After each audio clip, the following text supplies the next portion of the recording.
Добар ден. Денешен наш гостин е универзитетскиот професор Оливер Андонов, кој како експерт во областа на одбраната ќе ни одговори на неколку прашања, кои деновиве се подолго време веќе се наметнуваат не само кај нас, туку и во светот. Првото прашање е дали ни се заканува трета светска војна? Според сето она што го гледаме, што се случува на, да речеме, локални жаришта. Најпрво, добар ден, благодарам за поканата, може би скоро месец дена повторно кај вас во Цивил Медија. Пријатни се разговорите, бидејќи се често пати на многу стручни теми, темата на одбраната, темата на војните науки, војните вештини, геополитиката и загрозувањата се секогаш интересни за разговор, верувам и за гледачите ќе бидат интересни, како и одговорите на вашите прашања. Најпрво, заканата од Трета световна војна секогаш постојала во минатото, се додека од по завршување на Втората световна војна влегуваме во еден период каде што секогаш сме имале закана од Трета световна војна поради блоковска поделеност, геополитички интереси и така натаму, и кон таа закана државите, посебно суперсилите, големите сили или блоковската организација во еден период, се однесувале со соодветни стратегии, така како што во моментот одговарало согласно на развојот на војно-технолошкиот аспект на вооружувањето и војната опрема, како и заштитата на населението. Од еден период на Ајзенхауер за масовна одмазда, доколку дојде до било каков воен конфликт и судир помеѓу во тоа време Варшавскиот договор и НАТО, да дојде до нуклеарен одговор во секој случај, како масовна одмазда, така и стратегијата се нарекува, преку реалистичниот одговор на Кенеди во неговото време, потоа и на Никсон, каде што се оди на принципот на детант, значи на намалување на притисокот од нуклеарно оружје, реалистичниот одговор се однесува на соодветно одговарање, до стратегијата на Реган, новиот пристап во неоконзервативизмот за враќањето на светот без комунизам и светот со Бога. Односно посредниот пристап, стратегија на посреден пристап, каде што на економски и финансиски план е уриван Советскиот сојуз, односно Варшавскиот договор. Таката и денеска, по завршувањето, може слободно да кажеме, на униполарниот свет, во кој голема улога за негово завршување придонесува и случувањето во Соединетите Американски држави, промената на администрацијата и давањето на можноста Русија да биде фактор кој од една голема сила се труди упорно да дојде во позицијата да биде суперсила, односно да седне на истата маса со Соединетите Американски држави пред се, но во исто време и будејќи ја Европа од една заспаност и враќајќи ја во позиција да Европската унија како економско-политички сојуз прерасне и во одбранбено-безбедносен сојуз, со тоа прерасне и во геополитички, глобален, безбедносно-политички актер, пандан и на Кина, и на Соединетите Американски држави и на Русија, преку употребата на инструментите на Европската унија, како што се членството на Велика Британија, која секогаш ќе биде блиска до Европа, членството на Франција како постојани членки на Советот за безбедност на Обединетите нации. И Канада ви ја додала тука. И Канада. Да, ама тоа е делот од Комонвелтот и влијанието, да, тука посебен дел е тоа на односот на Британија, која како Комонвелт има Канада, Нов Зеланд, Австралија, и тоа е незината империјална, така да кажам, улога, геополитичка улога на светско ниво, се до регионалните играчи, како што е Турција, во три региона, во Каспискиот регион, во Блискоисточниот регион, на Балканот, така натаму, или на други точки во светот, не исклучувајќи ја Индија поради големината и на територијата и на бројот на население. Може да зборуваме за постојани ризици од избувнување на војна. Сега, кога зборуваме конкретно за вашето прашање, можна ли е Трета световна војна? Глобална. Ние секогаш ќе кажеме да, возможна е, но возможна е теориски. И тука почнува поделбата, сега малку од научен теориски аспект, тука почнува една поделба на типот на војната, светска војна, во која ќе се употреби класична војна, со класично вооружување, современи системи на ракетни, артилериски, воздухопловни, поморски, не знам какви класични сили, уклучувајќи и нови технолошки достигнувања како што се дроновите, или онаа што го гледаме во Украина најмногу последниве неколку години. Да.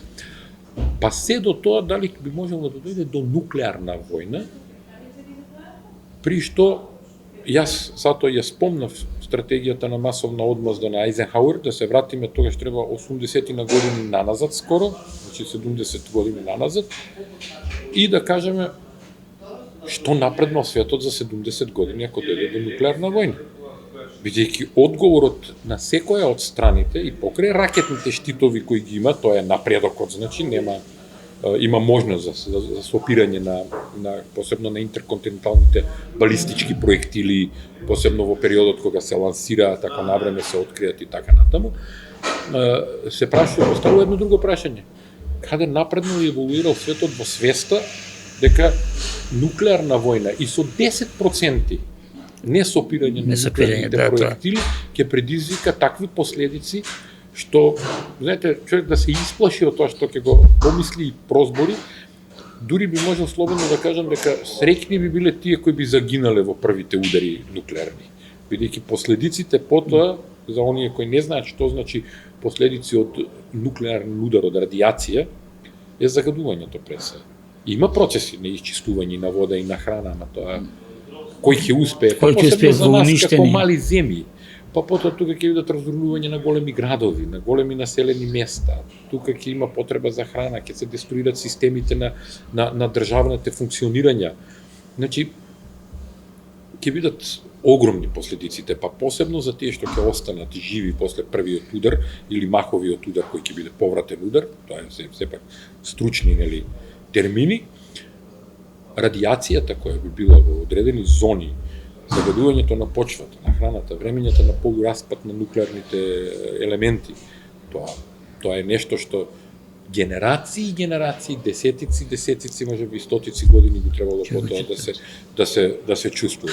Јас не се сомневам дека таа можност ја предвидуваат големите и суперсилите дури и за своите потесни раководства, можеби и за дел од населението, истакнати членови на општеството, научници и така натаму имаат подготвени бази за заштита и преживување на многу долг период, значи не на 7, не на 14, не на месец, не на година, можеби со години да останат затворени во базите за да преживеат како николец на општеството, но тука зборувам пред се за обичните граѓани, за нас, кои сме секојдневно некаде на улица, со работни обврски, дека тука е многу мал процентот на преживување. Тука се надоврзува и прашањето која држава посебно е колку подготвена за едно такво преживување. Така што, иако постои таа теориска можност од Трета световна војна, генерално сметам дека ние нема да дојдеме во таква ситуација, бидејќи свесни се. Значи, според вас и во нова геополитичка распределба што се случува моментално, шансите за Трета светска војна се исти како пред 80 години. Токму така, со тоа што секој се плаши. Мал засмирувачки тонови за. Секој се плаши да тргне во една таква работа, затоа што кој би вам гарантира дека, да кажеме, на пример, Соединените американски држави, далеку се цел океан има да се помине и од една и од друга страна. Кој ви гарантира дека ви имате толку моќен ракетен штит да во исто време, на пример, не испукани илјадници проектили, интерконтинентални балистички ракети, да вие сите илјадници ги уништите, дека нема 100 или 10 да паднат на ваша територија и да предизвикаат штета, бидејќи таму не се работи за килотонски нуклеарни боеви глави, таму се работи за мегатонски, кој ефект од еден удар можеби ќе покрие со разурнувачки ефекти, со загадувачки ефекти, со последици, можеби територијата, да кажеме, на Македонија. Не ја спомнавме тука Северна Кореја. Дали особено сега со сојузов со Русија како да го осоколи? Знаете како тоа се сојузи за покажување на сила. Се уште е само на тоа е повеќе приказна на Русија дека еве не сме сами во светот. Имаме пријатели. И од страна на Северна Кореја Ким Џон Кун со неговата... Ние не мораме само Северна Кореја да ја земеме како нуклеарна сила, на предпоставена нуклеарна војна. Секој ќе учествува кој има нуклеарни средства. Тука да не се ограничиме на Соединените држави, Русија и Кина. Да. Индија, Каде Пакистан. Индија, каде се Пакистан, каде е Иран, каде е Израел, каде е Франција, Британија, не знам, дали Бразил има, не сум сигурен. Еве ја споменавме Северна Кореја, нели? Северна Кореја од аспекта непредвидливост на лидерот, на политиката. На почеток на таква нуклеарна војна, секој ќе гледа да оствари своја можна цел. Бидејќи тој знае дека последиците од нуклеарната војна во соседството му ќе не зафатат нас, може да нема директен удар, ама ќе има последици од нанесување на радиоактивен бран. Понатаму во една таква ситуација многу брзо ќе можеме да видиме кој се е способен брзо да направи нуклеарно оружје. Бидејќи нуклеарно оружје може да се прави, тоа не е никаква посебна тајна и технологија за најпростото нуклеарно оружје. Единствено е работа во што ќе го сместиш, дали ќе го сместиш во авионска бомба и брзината со која ќе го и начинот на кој ќе го инсталира, ќе го лансираш. Ви благодарам на исцрпниот одговор на ова прашање. Сега да предеме на второто кое е малце повеќе не засега нас овде. Дали и колку Македонија е подготвена за големи воени кризи? И воено, и обштествено? Многу прашање. Од повеќе аспекти може да се... Разочарувачко прашање. Значи, кога зборуваме за кризи, како војни кризи, ние треба да ги разгледуваме сите ризици и закани врз државата. Ризикот и заканата од војна агресија врз Македонија во моментов е минимален. Значи, не може да се така лесно случи, пред се затоа што имаме некој друг систем во еден систем на одбрана сме, односно во сојуз, војно-политички сојуз како што е НАТО, и тука имаме други. Мислам додека во контекст на првото прашање дека се случи еден голем светски во една таква состојба конфликт. Ние немаме ризик од соседите. Ние немаме ризик дури од некој подалеку, бидејќи реакцијата би била навремена, доста сме внатре во НАТО, во едно опкружување каде што само Србија и Косово непосредно во нас и Босна во соседството во регионот не се членки на НАТО, другите се членки на НАТО, така што ќе реагира. Дури и Косово е посредна членка на НАТО преку сојузот со Албанија и Хрватска. И базата што има во... И базата, и ние учествуваме таму како сили, така да класично вооружен конфликт од тој аспект не може да дојде, иако морам да се навратам кратко да ви кажам дека повеќе очекувам да дојде до некои класични војни судири во иднина, па дури можеби и помеѓу Русија и НАТО, ама на класично војување со употреба на најсовремена технологија во класичното вооружување без употреба на нуклеарни сили. Во најблиското обкружување на Русија или и подалеку? Обкружување на Русија, при што ќе се употребуваат средства кои ќе имаат поголем домет, а русите го покажаа дека се способни да инсталираат, да лансираат интерконтинентални балистички ракети или балистички ракети само со повеќе боеви глави. Тоа го покажаа во Украина, зашто тоа не е проблем. Дали ќе го лансираш на Финска, Полска, до Англија, Балтички земји, или ќе го лансираш до Киев? Тоа каква е разликата тука? Само употреба на видот на ракета и ракетниот мотор, односно горивото кој ќе се употреби, далечината. Инаку да не забораваме дека имавме пример каде што тоа се тестирање во реалност. Сеќавате дека Русија еднаш од Каспиското море лансираше ракети во Сирија. Ако се сеќавате, пред неколку години. Значи, каков проблем од било која точка на земјаната топка вие можете да лансирате проектил ако имате соодветна опрема.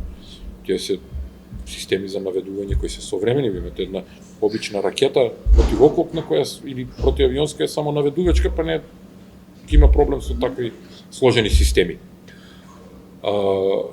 Но мислам дека постои реалната опасност да дојде до класична војна со употреба на најсовремени системи на војување и доктрини на употреба на вооружените сили помеѓу Русија и земјите на НАТО. Дали тоа ќе биде провокација кон балтичките земји, каде што има и негативно историско искуство, па тука се наследени стравови, каде што го имаме искуството од Украина, дали може би ќе дојдат под удар Романија, Бугарија, дали ќе биде тоа војна во која прво ќе претходи една силна хибридна војна која веќе ја гледаме пред нас. Особено Молдавија и Молдавија, Романија, Бугарија, ние, Србија е тука, Босна, Хрватска, имате со Унгарија и со Словачка прашања. Така што светот воопшто не е така стабилен како што изгледа, стабилен е можеби од непосредно загрозување со вооружена борба надвор од од локалните судири, бидејќи судири од Русија и Украина може да го сметаме за локална војна, но може да прерасне во регионална, односно во светска војна, во класичен аспект на војување, доколку се создадат неколку сојузи. И за мене е многу важно во тој аспект како ќе ги разгледува работите НАТО на самитот во Хаг, каде што ние по моје очекување треба да дојде до нов стратешки концепт на НАТО, бидејќи очигледно со новите геополитички поместувања, посебно со политиките на администрацијата на Трамп, мора да имаме нов стратешки концепт на НАТО, кој веројатно ќе го одели НАТО на два дела. Америка ќе си биде Америка и ќе има европски НАТО. Секако, во тој контекст местото на Македонија е во европското НАТО, бидејќи ние сме европска земја. Меѓутоа ги поддржуваме резолуциите на Соединетите држави. Таа шизофренија на нашата надворешна политика е видлива и во внатрешните случувања. Сега да не ја потекнувам на неа таа тема за резултатите на политиката во Македонија, која можеме да ја врземе и за резултатите во одбраната. Но, да се вратиме точно на одговорот на вашето конкретно прашање. За жал, Македонија не е подготвена, ниту има соодветна проценка на сите ризици и закани кои може да ни се случат. Иако јас како универзитетски професор тврдам во областа дека заканата од војна непосредна е минимална во моментот. Но, покрај тој вид на закани, имаме многу други видови на закани, меѓу другото. Колку и да е минимална некоја закана, ние мораме да имаме подготвени стандардни оперативни процедури за постапка, односно за менеджирање на кризата, тоа е задача на Центарот за управување со кризи, кој треба тоа да го како варијанта, како можност препораčа на владата што би се случило, доколку би се случило и што би требало да се активира од ресурсите кои државата ги има. Во рамки на тие ресурси, во проценките за тоа, како да се однесуваме во случај на војна, непосредна војна опасност или отворена војна, дали тоа ќе биде со НАТО војна или агресија кон Македонија, не е важно, ние како земја членка на НАТО би учествувале во такви едни судири. Ние мора да имаме на прво место да се врземе за основната точка на една стратегија. И тоа е една работа која сакам посебно да ја потенцирам. Во изминатиот период во Македонија ниту една стратегија за одбрана која беше донесена, беа донесени три, една од Ѓорги Иванов, една од Пендаров, две од Ѓорги Иванов, една од Пендаровски. Сега не можам да видам дека има нова стратегија, старата стратегија за одбрана е истечена. Во ниедна од тие три стратегии... Мислам дека посебно беше дека немало потреба од... Тој коментар сега малку ми пресековте, тој коментар е многу несериозен. Не може да има државата да нема потреба од стратегија за одбрана. Јас во една прилика објаснував дека ние имаме потреба од концепција за одбрана, утврдена согласно уставните обврски за одбрана на државата, согласно членството во НАТО, па потоа стратегија за одбрана за да можеме да развиеме врз на концепцијата и стратегијата и стратешкиот концепт на НАТО, да развиеме доктринарни постапки на водење на вооружена борба, каде што имаше доктрина за заштита на населението, доктрина за вооружена борба, доктрина за војна индустрија, развој на војната индустрија, тоа ја прави стратегијата. Тоа се елементите кои подржуваат стратегијата, тука се разработуваат целите на стратегијата. И ние нема ништо тоа. И ние да нема потреба од такво нешто е во најмала рака политички несериозно, а за струката и да не зборувам. Само не знам зашто колегите од другите институции не реагираат на таква работа. Јас сега од вас слушам такво нешто и можам јасно и гласно да кажам дека се работи за една ординарна глупост. И се извинувам што употребувам такви зборови, но нема друг начин тоа да се објасни. Кога се враќаме назад на позицијата стратегија за одбрана, основната цел на една стратегија за одбрана е зачувување на минимумот зачувување на биолошкиот минимум на население за опстанок на државата. Што значи тоа? Дека на пиедесталот на заштитата и одбраната се става човекот. Ако знаеме дека населението ни е прво, ако секој од нас е важен, тоа значи дека ние го почитуваме уставот, бидејќи во уставот суверенитетот на државата произлегува од сите граѓани. И заштитен објект за кого? Безбедност, за кого сигурност? За човекот. Во науката има и посебен дел кој се нарекува човекова сигурност, но тоа опфаќа некои други работи.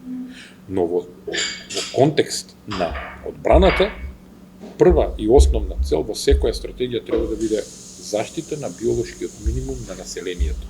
Сочувување за да може да се регенерира населението и после една војна, дали таа ќе биде класична, нуклеарна, не знам каква, уништувачка, ние да имаме доволно капацитет да македонскиот народ, македонската нација ја регенерираме и ја воспоставиме повторно државата да биде функционална, бидејќи војната носи загуби, нели? За жал, носи жртви. Од тука стратегијата за одбрана треба да ја дефинира таа позиција како прва точка, односно прва цел. И се да биде подредено на таа цел. Сите други цели треба да водат кон остварување на таа цел. На крајот на секој мандат од 4 или 5 години колку ќе важи таа стратегија, се разгледува колку е постигнато. И тогаш повторно ги отвараме прашањето. Колку засолништа имаме, поединечни во индивидуални објекти за живење, дали по законите за градење е задолжително во колективните објекти за живење, во трговски центри, во индустријски центри, во административни објекти, во владини, државни, локални, на локалната самоуправа објекти да има задолжително делови за заштита и спасување, за солништа, како ќе се употребуваат тие засолништа, сигнали за таа работа, значи како ќе се тревожи населението, што ќе се понесе, резерви на храна, како се тие заштитени, резерви на вода, кој како постапува во случај на напад, на нуклеарен напад, так. И тоа на крајот од се. Во овој вториот дел, во резервите на храна, вода, ангажирање на единици за заштита, спасување на населението, работни обврски и така натаму, не спаѓа само во војната обврска. Тоа е обврска на подсистемот за заштита и спасување во однос на сите ризици изакани од природни, техничко-технолошки несреќи и катастрофи. Значи, доаѓаме пак до ЦУК. Доаѓаме до ЦУК како државна дирекција, државен орган, кој треба да ги подготви постапките и процедурите и да им предложи на владата начин на постапување во евентуална појава на некој ризик или закана и менаџирање со тие ризици и предвидување на појавување на нови ризици кои не сме можеле до тогаш да ги видиме, а ни се појавуваат како последица на некој ризик. Втората работа е оперативната работа, тоа е дирекцијата за заштита и спасување во рамките на заштитата и спасувањето. Па тука е улогата на Министерството за внатрешни работи, затоа што вие во еден ризик и закана каков и да е, дали е тоа војна, невоен аспект, било што да е, вие имате нарушување на јавниот ред и мир, основната задача на Министерството за внатрешни работи е да обезбеди лична и јавна сигурност на граѓаните, односно јавен ред и мир, односно сигурност на животот и имотот на луѓето, на граѓаните. Потоа е тука улогата на армијата, значи дали би се активирала армијата при несреќи и катастрофи, во војна армијата би ја презела главната улога на водење на вооружена борба, секако. Па тука е прашање веќе и на резервен состав, колку ние имаме резервен состав во армијата, колку ние имаме резервен состав во дирекцијата за заштита и спасување, бидејќи дирекцијата за заштита и спасување со своите оперативни единици не може да изврши задачи од мирновремениот аспект кој сега ги има. Вие да појдете да разгледувате прво начинот на одржување на засолништата. Дали ние имаме список, таму има дирекцијата пред список колку си се предадени засолништа, но кога влегле, кога ги проветриле, кога провериле агрегати, кога провериле системи за вентилација, кога провериле кревети, има таму и дури во некој од засолништата, а по правило би требало секој од засолништата да има прибори за прва помош, за разни потреби, да има хидранти, значи основни работи. Кај нас како функционираше, се уште една мала дигресија, се случи за жал несреќата во Кочани. После тоа еден месец беше галама, контроли, пожари, ова, она, ваму, таму. Што слушнахме ние сега ново по однос на работата на дирекцијата за заштита и спасување или ЦУКот. Имаме нови постапки, нови програми, преформирање на единици, реорганизација на единиците, државен план за тоа каде и како би се водела дирекцијата за заштита и спасување. Мојата визија, например, верувам и на повеќето од областа со кои сум разговарал луѓе, е дека дирекцијата за заштита и спасување треба да биде во Министерството за внатрешни работи. Бидејќи предмалку ви кажав, при било каква несреќа и катастрофа, и војни услови, одржувањето на јавниот ред и мир е на Министерството за внатрешни работи, не е на армијата. Ама и заштитата и спасувањето, и при војна имате разурнувања, нели? Мора да биде во рамки на заштитата и спасувањето, за да може оперативно да работат, во рамки на Министерството за внатрешни работи да биде заштитата и спасувањето, за да можат оперативно да работат. Одбраната како одбрана има некои други сегменти. Други сегменти од типот на употреба на армијата како вооружена сила и цивилната одбрана, која не е исто што и заштита и спасување. Многу луѓе ги мешаат, тоа е цивилна заштита. А цивилна одбрана е нешто друго. Да, повеќе ЦУКот може да биде во делот на цивилната одбрана. Додека непосредната цивилна заштита е оперативните единици, тие треба да бидат со МВР. И тоа многу е нејасно во општеството, се поместува таа работа, бидејќи луѓето не ја знаат, ама за наша жал граѓаните не мора да го знаат тоа. Граѓаните може да бидат подложни на обуки. Да, како на времето. И тоа задолжително подложни на обуки, од основна обука за пружање прва помош до постапки на цели групи луѓе или колективи, работни организации и така натаму во случај на разни несреќи и катастрофи како постапуваат до повикување, односно мобилизацијски систем се нарекува тоа воспоставување за дури и за заштита и спасување. Не мора за армијата, за заштита и спасување мора да имате развиен мобилизацијски систем, затоа што резервата од каде ќе ја викнете или да кажеме едноставен пример. Замислите вие би се случува земјотрес во Скопје, па вие не можете луѓето од Скопје да ги викате, тоа ќе биде хаос, луѓето се загрижени за сопствените семејства, дел ќе бидат повредени, некои ќе бидат загинати, ќе имаш загуби. Не може да дојдат луѓето на мобилизацијско собиралиште за да пружат помош. Значи ќе треба да ги мобилизираш единиците од Велес, Куманово, Тетово, да ги донесеш во Скопје за да учествуваат во заштита и спасување на населението во Скопје. Планови за мобилизација на здравствениот систем, иселување на болници, формирање на полски болници. Затоа и бевме принудени од НАТО едно време да имаме РОУ 2 болница, сега сите молчат за РОУ 2 болница. Тоа е болница на корпусно ниво од НАТО систем, која има 12 операциони сали во еден миг да инсталира било каде. Тоа се сериозни системи, сериозни вложувања, но никогаш тие вложувања не се на штета на државата. Секогаш се на нешто што може да биде позитивно. За жал да ја земеме примерот од Кочани, да имавме капацитет да активираме една таква болница, можеби другачие ќе беше. Да имавме обуки на населението, можеби тие деца што настрада, немаше да настрадаат, ќе знаеа како да излегуваат.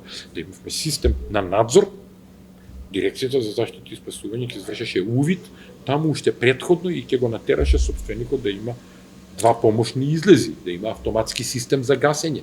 Па и система за транспорт на ранетите немаше да идат 20 пати човекот. Тоа е па уште поголема последица. Затоа од другите градови. Вие немате на пример развиени парамедички единици во состав на Дирекцијата за заштита и спасување.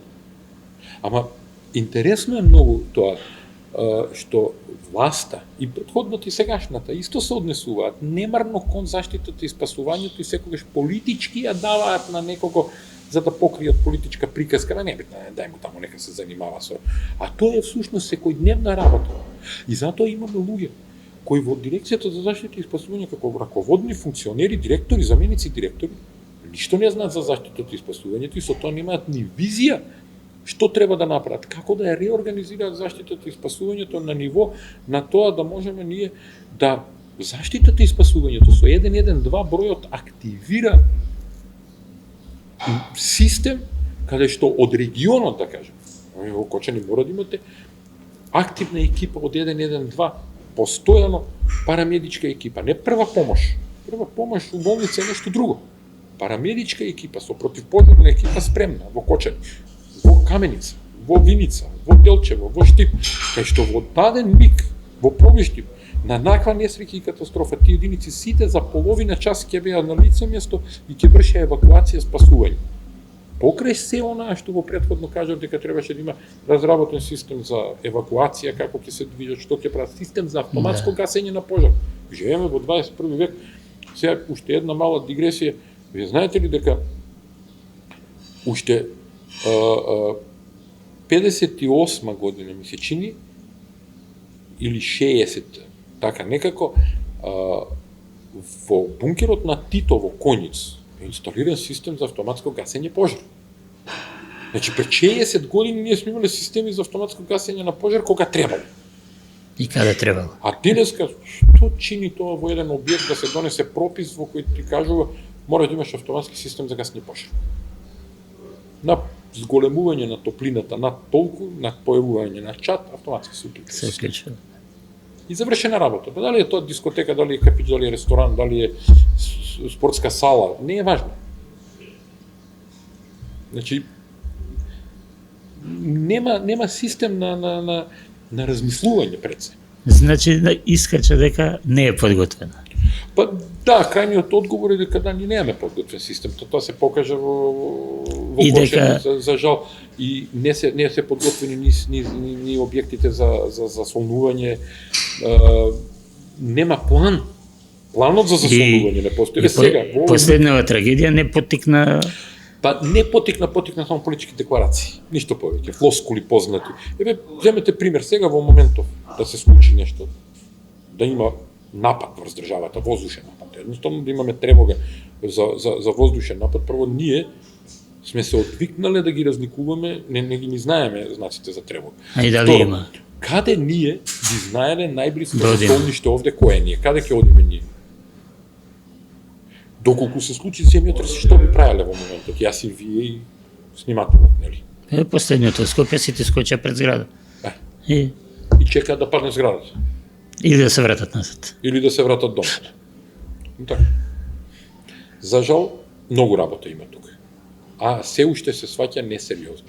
А тука да не зборуваме за улогата на образованието, каде што предметот некогаш е на одбрана и заштита, по друго име, па ќе биде безбедносна култура. Па и во граѓанско. Или култура на мирот и безбедноста. Да се врати како посебен предмет. Имаме факултет за одбрана, колегите образуваат нови колеги таму, професори по одбрана. Луѓе кои разбираат и теорија на одбрана, и теорија на мир и заштита и спасување, цивилна заштита и цивилна одбрана, ние тие луѓе не ги ангажираме како едукатори. А видите кој е бенефитот, например, за училиштата, се предавме на малце друга тема, али е во врска со. Бенефитот за училиштата би бил еден предмет, кој би бил еднаш неделно 2 часа, да кажеме, од, да кажеме, 5 до 9 оделение, тоа ќе иде во континуитет. Со практична настава. Со практична настава. Од основна прва помош, што се прави со човек кој ќе се исече, кој ќе падне, кој ќе колабира и така натаму, преку безбедност во сообраќајот, дури за помалите дечиња, преку постапки при тревога, земјотрес, вака постапувате, пожар, ниско долу се движите и поминувате таму, ставате крпи, ставате ова, ставате, до оние од повисоките класови, например, кои треба да разберат дури и што значи тоа безбедност. Па да се воведе во наставната програма, да кажеме, и безбедност од дроги, од злоупотреба, од трговија со луѓе, од проституција, од, не знам, еден куп закани. И тоа би била една добра превентивна активност која ќе ги подготви децата за средно училиште, кај што уште на повисоко ниво ќе се образуваат. И тие граѓани наши, тие наши деца кои треба да бидат корисни граѓани на ова општество, утре по автоматизам ќе знаат како да се однесуваат во одреден момент. При една едноставна сообраќајна незгода ќе знаат да пружат прва помош некој. Може би живо да се спасат. Да се надеваме дека некој ќе го слушне ова и ќе го натера да преземе активности во таа насока. Знаете, господин Драган, токму затоа и го кажувам ова, велики јас како дел од академската заедница имам и своја граѓанска обврска и совест да морам да влијам врз општеството, па и на ваков начин, кога веќе власта нема сенс да разговара со академската заедница, да дојде да разговарат Војната академија, каде што сум професор, токму за тоа и постои. Војната академија е автохтона, единствена високообразовна установа во Македонија која ја негува македонската војна мисла. Дел од македонската војна мисла не е само водење во оружена борба. Тоа е на прво место заштита на населението, односно македонскиот народ, на македонската нација.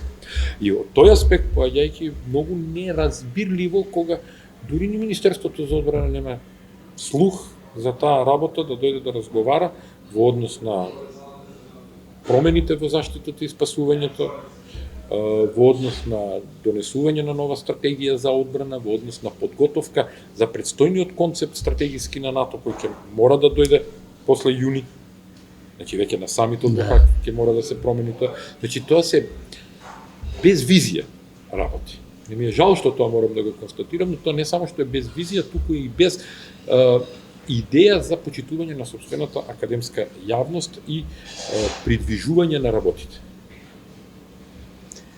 Господине Андонов, ви благодарам за разговоров. Ова очигледно има уште многу да се зборува, дури можеби за некој панел или некоја конференција. Ви благодарам на поканата, со задоволство и кога и да ме поканите, ќе учествувам на вакви интервјуа, иако ова и не е кратко, некој средно да кажам интервју, но за темата заштита, спасување, одбрана, војна, мир, ризици, закани, има многу да се зборува и може цели емисии да се прават на таа тема, дури и поединечно да се разгледуваат и законските решенија, како што е Законот за заштита и спасување, Законот за дирекција за заштита и спасување, Законот за Центар за управување за кризи, Законот за кризи, Законот за одбрана, Законот за служба во армијата. Значи, многу има работи кои треба да се разгледуваат за да државата се прилагодува кон новите ризици и закани, кон нашата улога во современиот свет како земја членка на НАТО и се надевам на Европската унија. Наскоро. Да се надеваме. Ви благодарам уште еднаш. Ви благодарам.